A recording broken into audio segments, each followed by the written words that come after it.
topics and opinions expressed in the following show are solely those of the host and their guests and not those of W4CY Radio, its employees, or affiliates. We make no recommendations or endorsements for radio show programs, services, or products mentioned on air or on our web. No liability, explicit or implied, shall be extended to W4CY Radio or its employees or affiliates. Any questions or comments should be directed to those show hosts. Thank you for choosing W4CY Radio.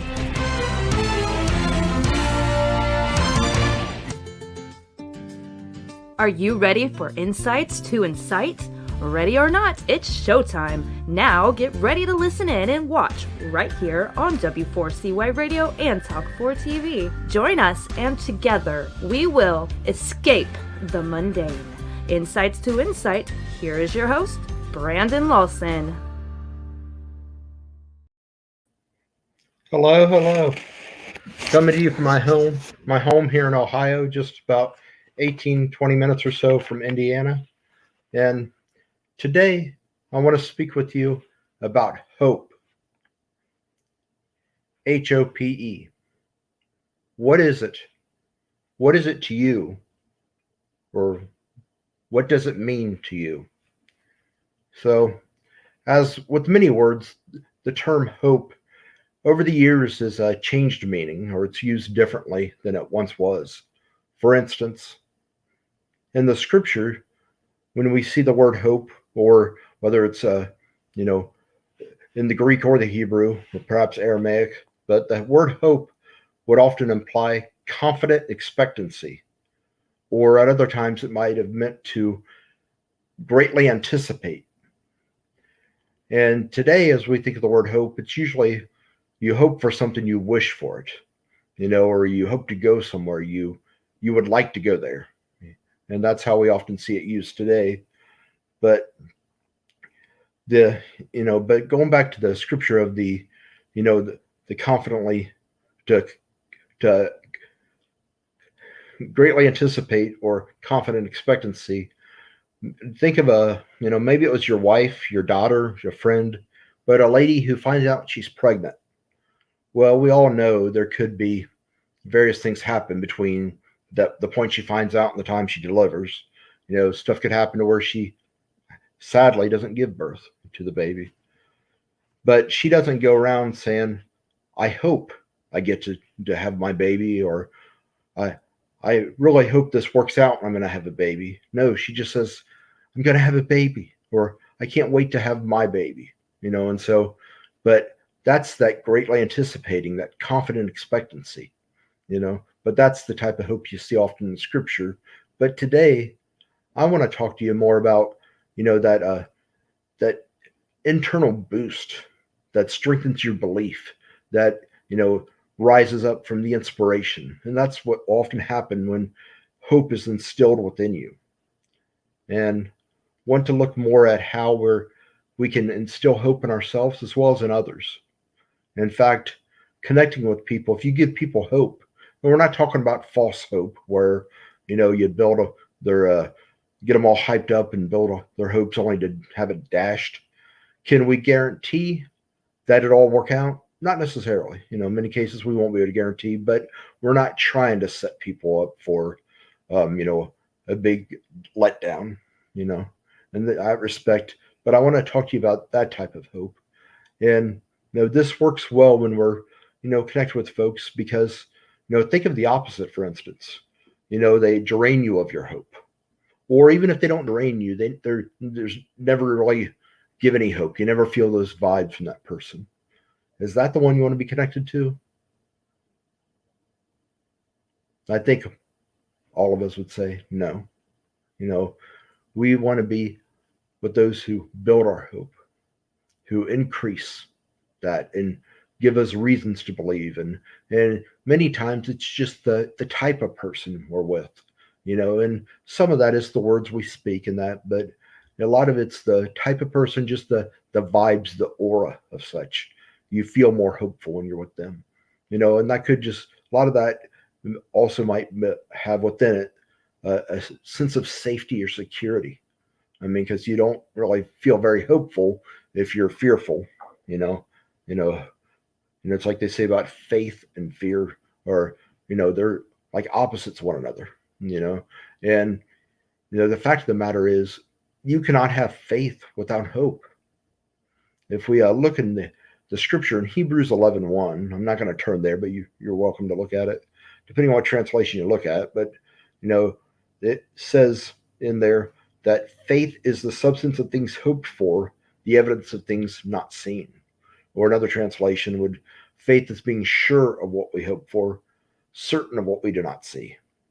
I think one other translation says faith is the conviction of things hoped for and the assurance of things not yet seen. But whatever translation you look at, you'll notice faith is whatever of hope, and whether it's a substance things hoped for, the conviction of things hoped for, or being certain of what we hope for. Well, if you don't have hope, then really you can't even have faith. So hope is important, and this faith. I mean, that's in the scripture, and it's talk about faith in God. You need to have a hope for to hope for that faith to be real and alive, but also even in just in building faithful relationships among one another down here horizontally. Hope is key. And so that's what I want to speak with you today. And as many of you may know, we are in the final lesson of our series, How Are We to Be Though? And if you haven't noticed, each week, the topics in that I've went through and covered, each week it's been a letter in sequence of the word though. First week was being a person of truth. There's the T. The second letter is H, and that was, we talked about being people of honor. And then O was being people who are open. Not that we make ourselves open to anything or anyone, or we receive whatever or whoever, but we're open to receiving people and to get to know folks. We don't shut them out just because we don't know them. And, too often in this world, I see it where, say, well, I don't know you. And as I've said before, and I may have said to you here at this show, is, that's fine if you're a little child. You shouldn't necessarily talk to strangers because who knows what might happen. But as we become older, we need to get past those childish ways. I mean, does that mean we're open to everyone? No, there can be some some glaring reasons that are make it obvious of why we wouldn't want to be open or to connect with them. But at the same time, just because there's someone we don't know doesn't mean that we have the right to shun them or treat them like they're less of a person. We need to be open to folks.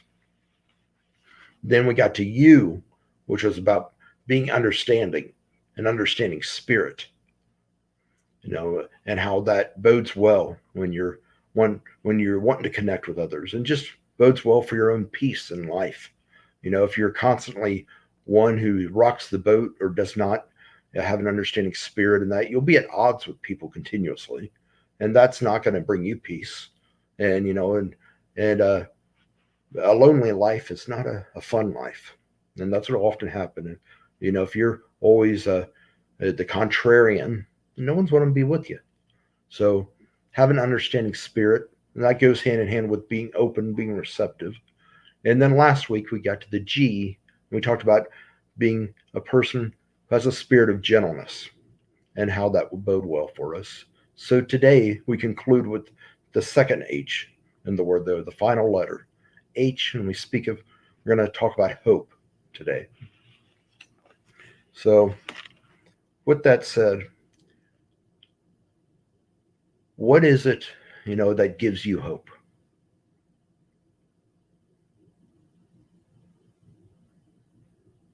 Have you considered that?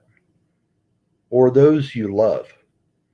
Take inventory and maybe just stop for a moment. Maybe we'll take just like 2 minutes or so to pause, just a brief moment here. And, think of those who you love, that generally speaking, if you love someone dearly, especially dearly, you know them well. And with that said, think of them, and what is it that brings them hope? What gives them hope and builds their confidence that really brings them to life? And when I say brings them to life, I go back to what I said earlier when I talking about that internal boost that strengthens our belief that comes from inspiration. Well, the term inspiration comes from a Greek term I believe it's pronounced inspirio, but it actually means to breathe a life into. And that's what happens when someone's inspired. They have a renewed hope. It's like they take on a new life. It's like you revive them, and that. But think of your loved ones for a moment here, and think, what is it that builds their hope, that inspires them, that helps them to sort of wake up from the dullness of life and take on a new life.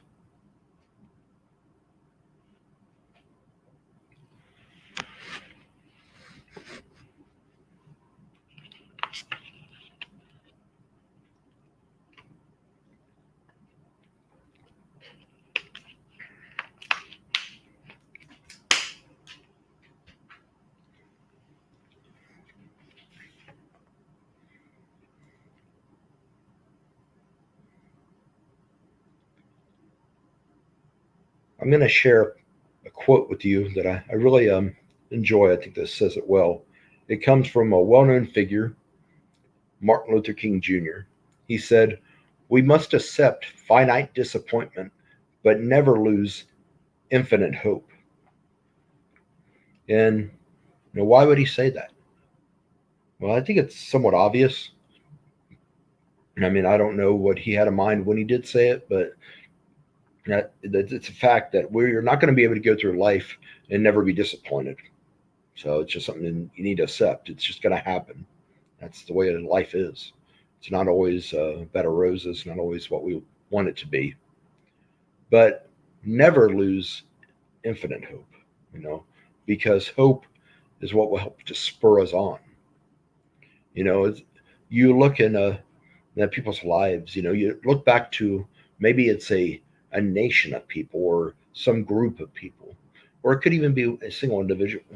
You know, you think of someone who had a handicap, it was a setback, and they're with this handicap, and and their life was just fading away. It was like they weren't even living; they were existing. And then when there was some maybe breakthrough in a medical discovery of how they can cure something, think of various inventions that's come along the way, Madame Curie and polio, or whatever it would be. You know, well, when people hear, you mean I can be cured of this? Now they come awake, they come alive. And that is what often happens, and because hope for the future gives us power in the present, where conversely the same is true. You look at when we have no hope for the future, then we feel hopeless. And if we're hopeless, we essentially feel helpless. And life is just a waste. There's no point even being here.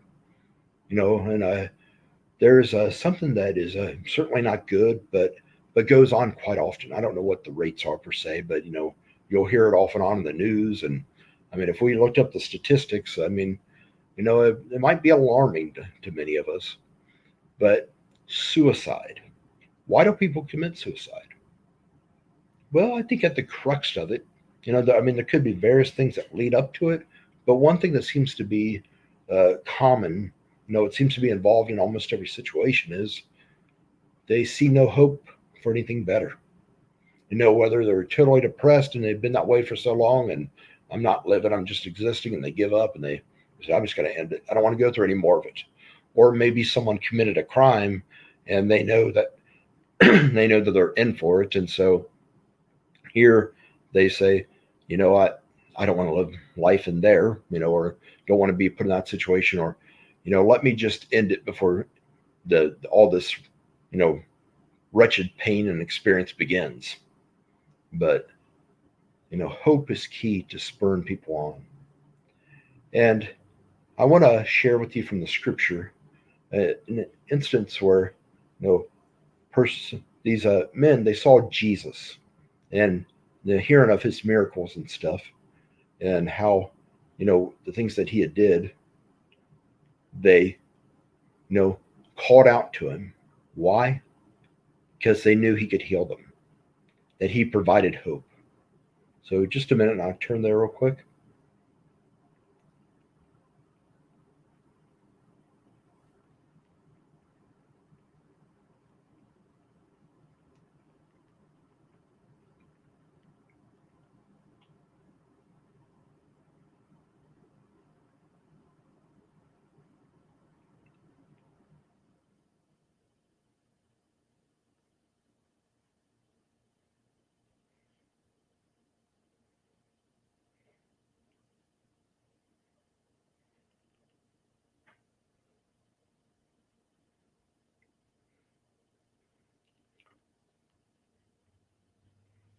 Maybe it'd be simpler just to read it from the scripture.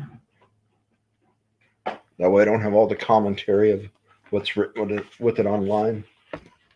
If you want to follow us, I'll be turning to Matthew chapter 20, starting in verse 29.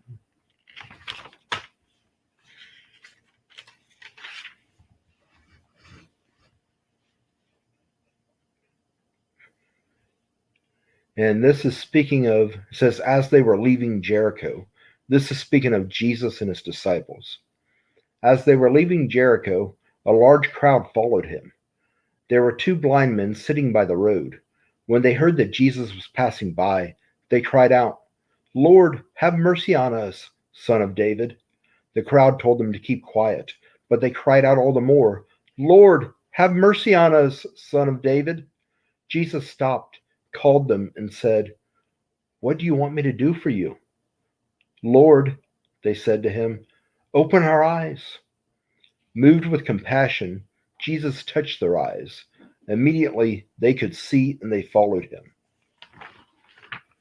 And then if we turn over to Mark, and in the book of Mark, it is chapter 9, I believe, chapter 10.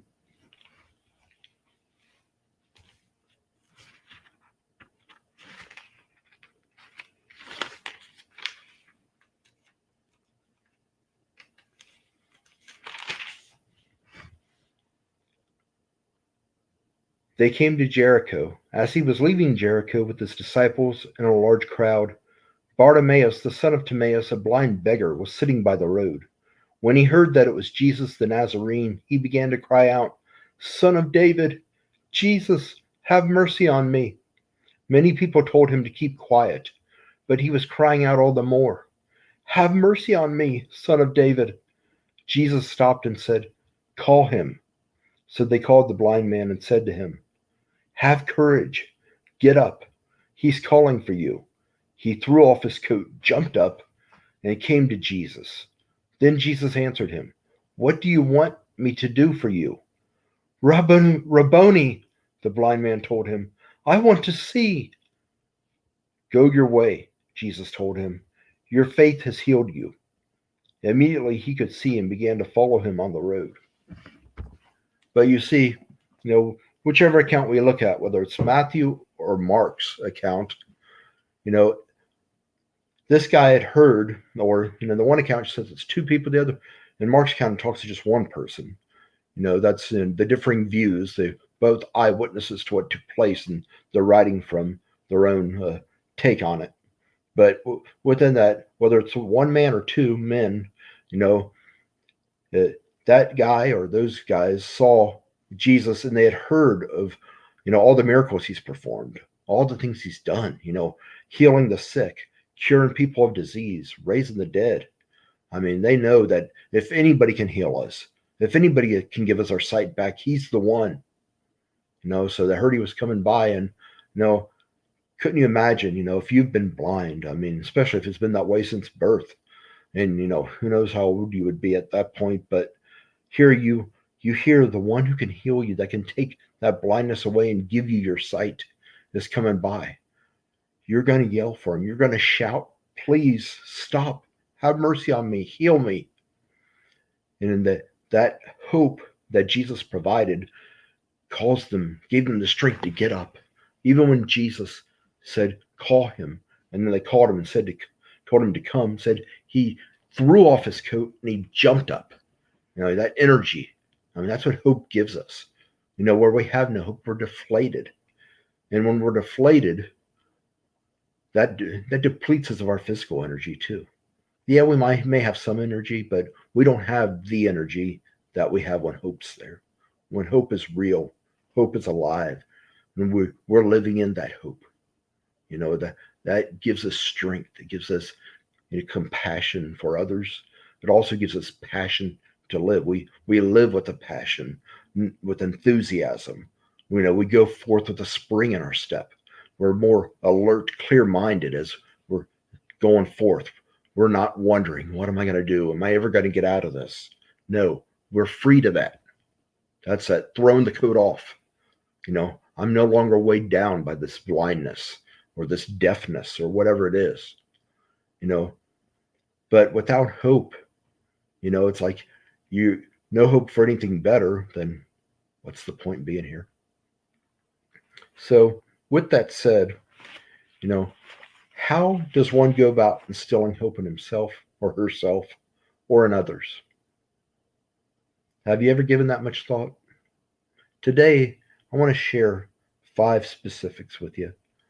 And you want to look at, 5 words, and that we're going to talk about: surround, be, utilize, speak, and starve. And that first one is to surround. Surround yourself with receptors and acceptors. And I'm talking about people who will receive you, such as what we talked about when we spoke about being open. Surround yourself with people who will receive you and who accept you, which I guess many respects is one and the same. But if you want to, increase your hope, you want to come out of depression, that many times, you know, surrounding yourself with the right people, those who not just willing to receive you, accept you, but gladly receive you and accept you. That can very much be key. And when we, are around those who don't receive us, yeah, we can withstand it for a while and maybe keep our spirits up, but to continuously be around such people, it's depressing. And if you're depressed, hope is running pretty low, if there's any there even. So surround yourself with acceptors and receptors.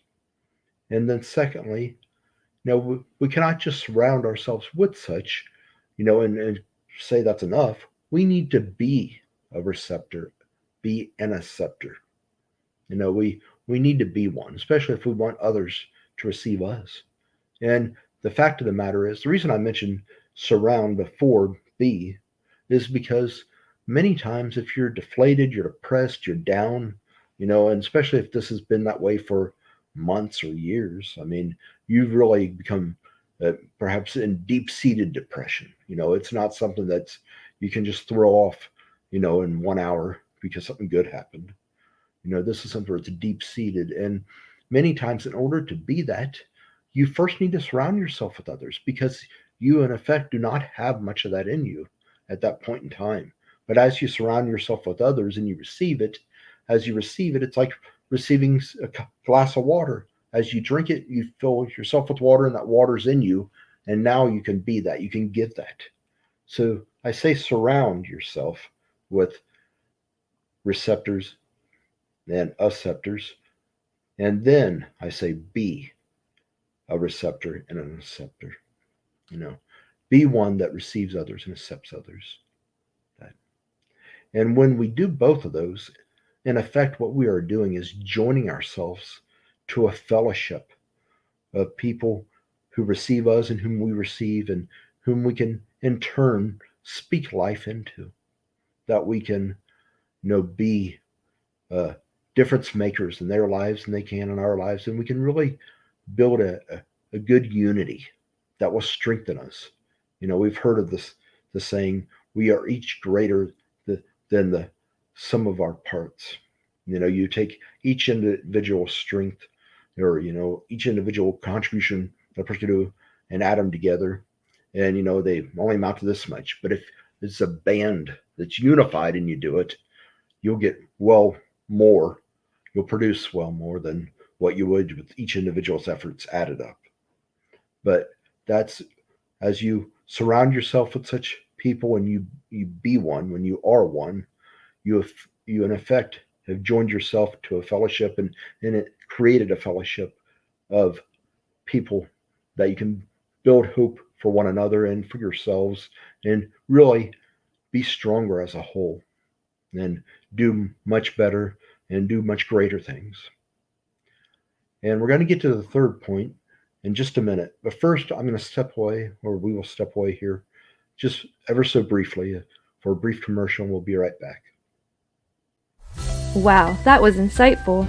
Stay tuned as we go on a quick break, and we'll be right back with more Insights to Incite right here on W4CY Radio and Talk 4 TV. Are you seeking a speaker or coach who speaks life into your people? If so, look no further. Brandon Lawson is one who will inspire and motivate his audience, as well as empathize and relate to all. Reach out to Brandon and let him be your speaker and life coach by sending an email to brandon@connectandimpact.net or calling him at 513-520-7597. Brandon looks forward to speaking with you, to you, and for you. Let's connect and impact today.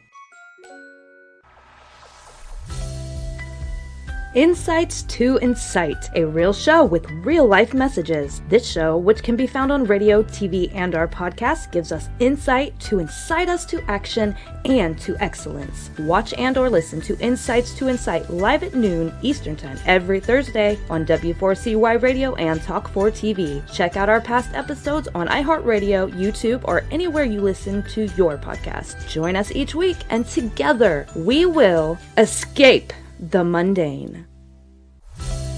We are back with more Insights to Incite, so get ready and tune in to listen and watch. Now once again, let's join Brandon Lawson. Okay, so now we're getting to our third specific of how we can instill hope in ourselves as well as in others.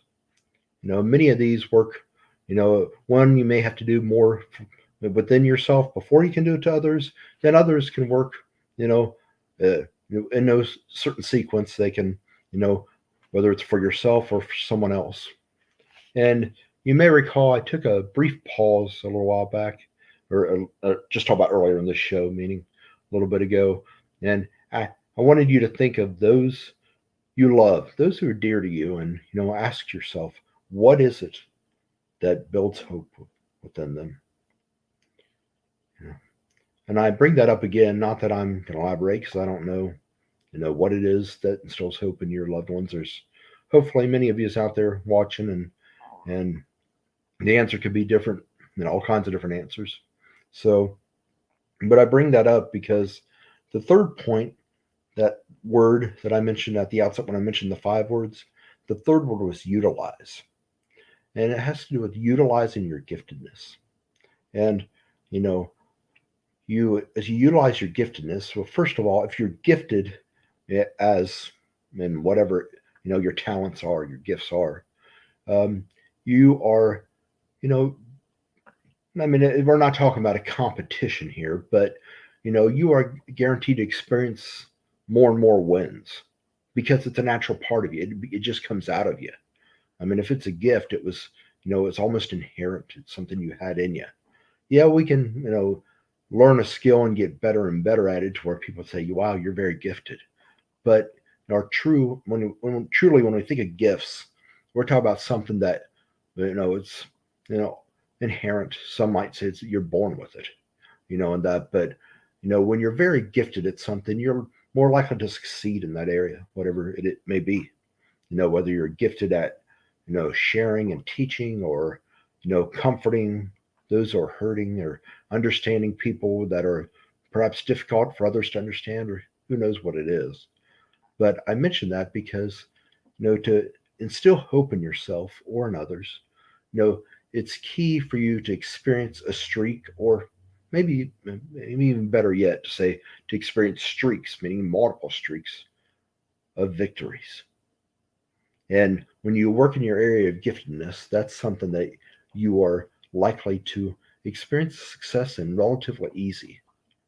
And, one of the ways you build belief in others, and even in yourself, is to, for yourself, is to put yourself in position to set yourself up to experience wins, to be victorious. And when you're looking at instilling hope in others, what is it they're gifted at? Or what do they have a great love for? Is there people, a certain type of people that they have a real heart for?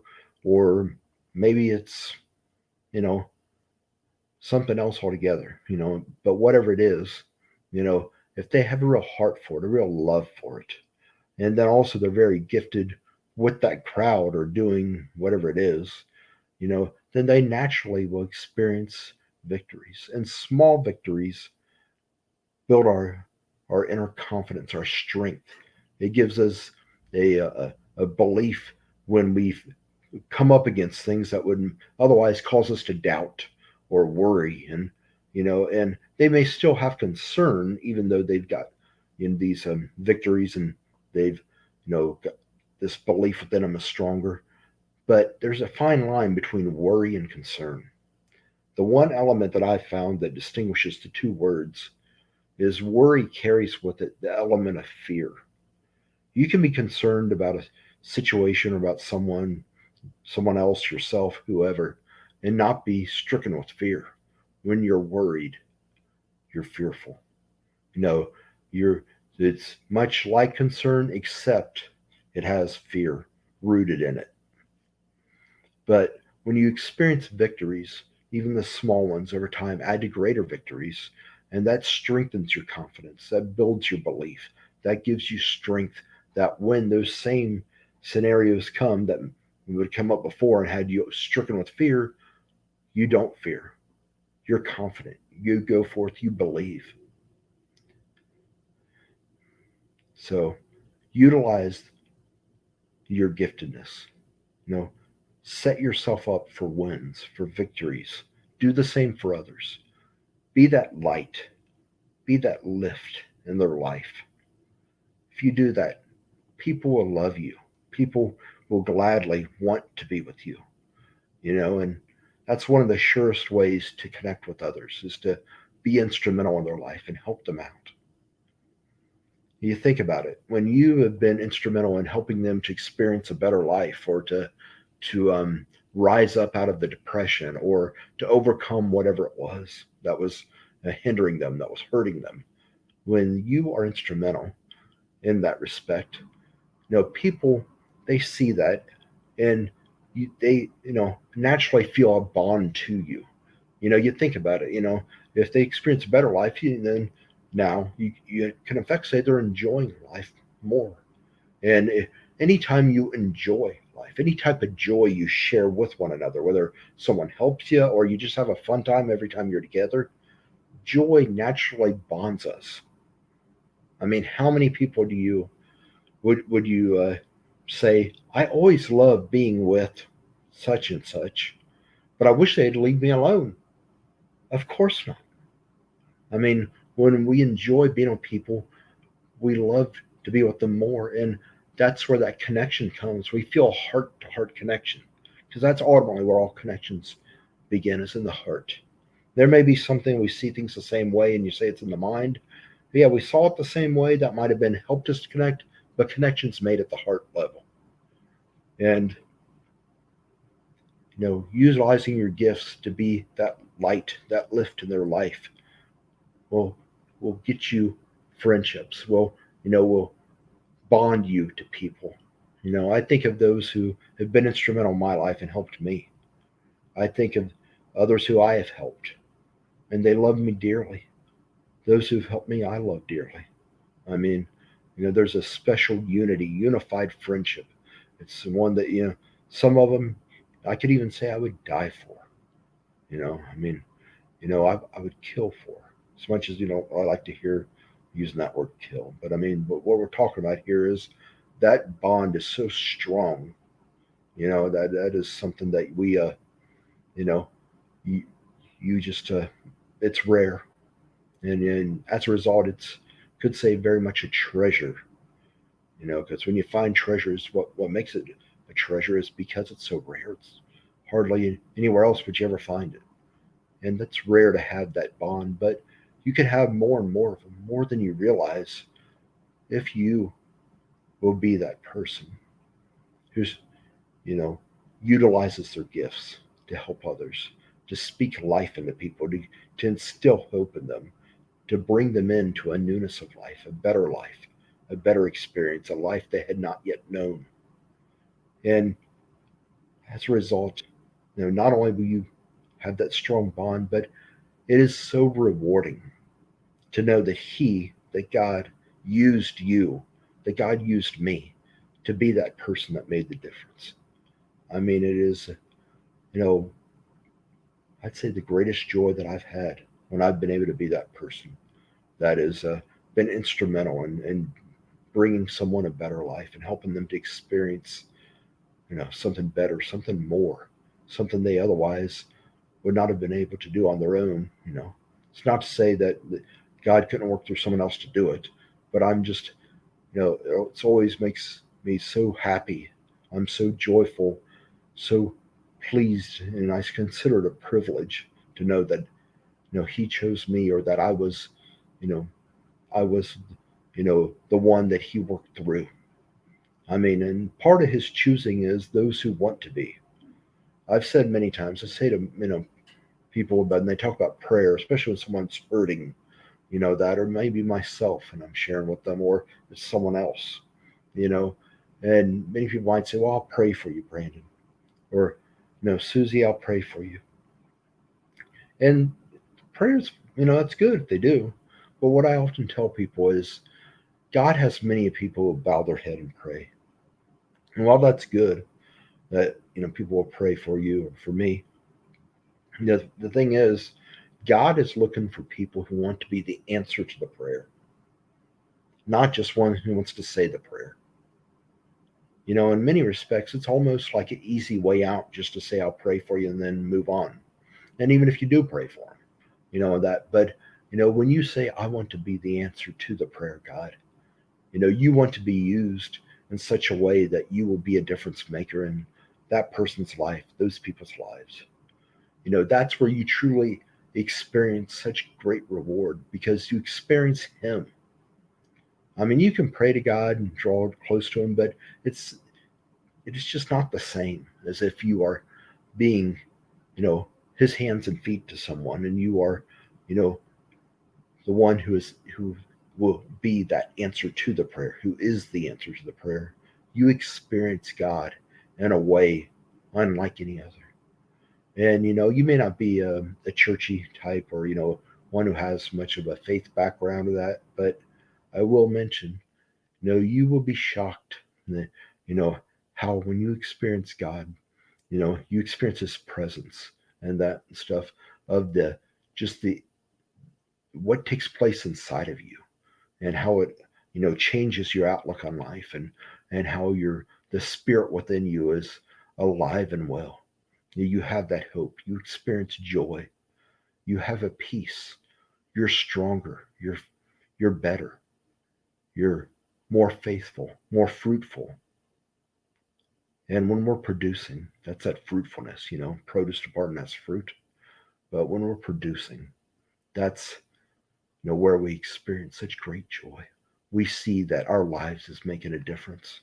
And it's so rewarding to know that we have our handprint on this improvement in the culture at work, or in this person's life who is struggling, or whatever it may be. So utilize your giftedness, not just for yourself, but even more so to help others, to be that light, that lift in their life. Then the fourth thing we'll look at here is to speak positivity, to speak potential, to speak power into your life, into others' lives. You may have heard it said that change your thinking and change your life. And there's truth in that. But I think it is almost even better said, change your speaking, change your life. And why do I say that? Because our words have power, especially when spoken aloud, not just silently to ourselves, but spoken aloud. And while changing your thoughts, because our life will often follow the direction of our thoughts, but what will help us to reprogram our mind, and to create better thoughts, to think on, thoughts of faith, of hope, of success, of growth, of advancement, of peace, of joy. What will get us thinking that route and having that outlook and stuff is by start speaking it. What we speak, we give life to. Yes. We give life to. Our words spoken aloud, we speak life to them. We cannot expect to enjoy, you know, favor and to uh, go on and experience promotion and greatness if we're always talking about, how things are going wrong. If you want to experience that, you need to have that outlook. And the way you create your outlook, you know, for better or for worse, is by the words you speak. So speak words of faith, of healing, of victory, of success, of growth, of advancement, of peace, of joy, of promotion. Of speak these words, speak them, and give life to them. There's another scripture you may recall if you've watched my show at all, through this series. I've been going to the book of Proverbs. Quite often I refer there as I give points to validate what I'm saying. And we want to turn to Proverbs right now. And I believe it's in chapter 18. I can tell you shortly once I turn there.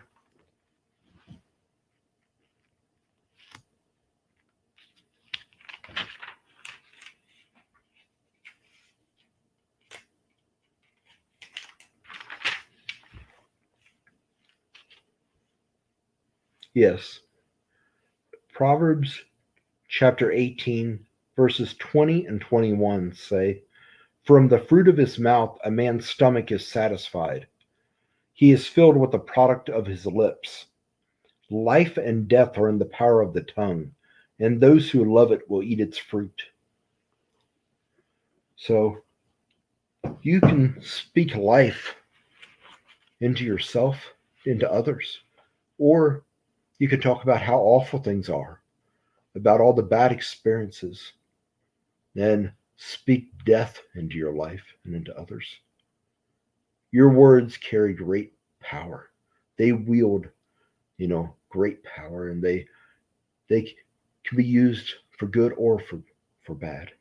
Make it a point to speak of things that will build you up, will build others up.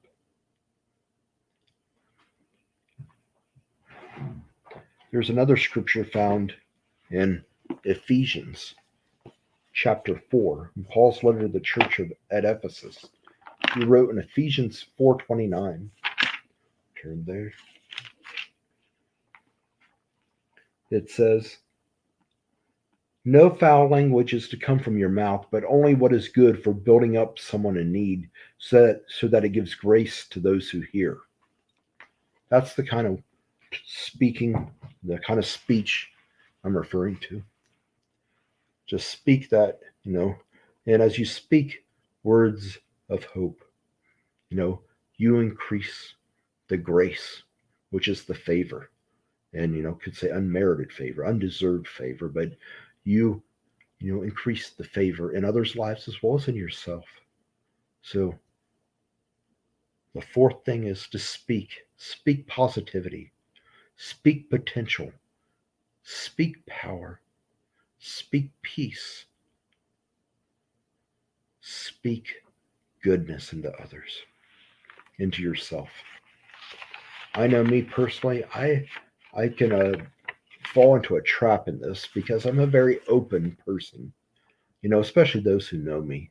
When I know them, they know me, and they ask me something, I give a real answer. And like, for instance, someone might say, how's your week been? Or, I haven't talked to you for a couple weeks. How's it been going? If something wasn't so well, I say it. But, and it has gone well, I'm telling them, and here I'm speaking of the negative, and here I give power right to it. And what does that do? That gives life to that, and guess what? They'll come looking for me.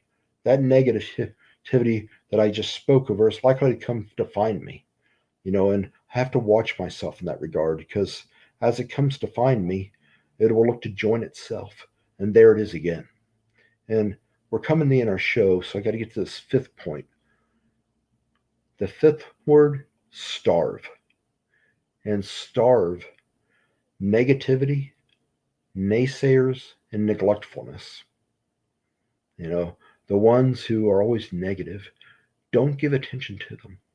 Don't give them a word. And this goes hand in hand with the speaking. If we refuse to give attention to them, we're not speaking of them. As I said, when I speak of that negativity, I give life to it and it comes to me. Same as when I starve it, it eventually, looks for someone else to join itself to. It's like anyone else. A lot of people who, in the public eye, a lot of times, for many times, it's bad stuff. And, and a lot of what keeps it going is because the media keeps talking about them, keeps giving attention to them. It's just like when you're, trying to get someone to stop doing something. Maybe it's a kid, your kid, and they keep doing something that's annoying. If you keep turning to them and, saying something about it or tell them to stop, they might nag at you more and more and more because they're bothering you. If you ignore it, eventually this isn't working. So starve negativity, starve the naysayers, those who say, oh, you'll never amount to anything. If I would have went and said, I'm going to have my own internet radio show, TV show to people, I probably would have had people tell me, let me know when that happens. And they say it with a laugh, like sarcastically. And, that is not, the kind of a person you want to, surround yourself with. Some of us might be able to turn that around and use that as motivation to show them differently, to prove them wrong. But still, we don't want to make a point of, being in the midst of those folks or joining ourselves to them. So starve negativity, the naysayers, and neglectfulness. And so we're coming to the end of the show here. And, this show is about not just sharing things with you, but these insights are being spoken, being shared with the idea of what I want to do is incite you to action, to do things, to be different, to take on a new way, a new life, or to continue to be that positive, influence, that leader who, or perhaps grow into that leader who makes a difference in your life and the lives of others. What would you do? How is it that you would take these things and make a better life for yourself and others? And real quick, I'm going to share with you, before I go here, I want to share this poem that speaks of hope. It's by Emily Dickinson. You may have heard it. It says, hope is the thing with feathers. Hope is the thing with feathers that perches in the soul and sings the tune without the words and never stops at all. And sweetest in the gale is heard, and sore must be the storm that could abash the little bird that kept so many warm. I've heard it in the chillest land and on the strangest sea, yet never in extremity it asked a crumb of me. That's what hope is. It may not even speak a word, but it's there. The kind of person you are gives others hope. Are you glad to be with them? Do you, come with joy, smile, and you're happy? You want to join yourself. That joy comes into the other person and the other people. And when they have that joy, they have that hope. Their life has a new meaning. Be that hope builder. Be that faithful person. Be faithful and fruitful. And we'll see you again next week. And we'll begin a new series, by the way, next week. It's going to be Matters That Matter. Please join us. Thank you. Wow, what an insightful show. Thanks for listening in and watching today. If you missed any part of today's show or any other episode, check out on iHeartRadio, YouTube, or anywhere you listen to your podcast. Now take today's insight and utilize it. Incite yourself to action and to excellence in the week ahead, and join us again next Thursday and every Thursday at 12 noon Eastern Time for another insightful session with Brandon Lawson as he speaks to us and shares some more insights to incite right here on W4CY Radio and Talk 4 TV.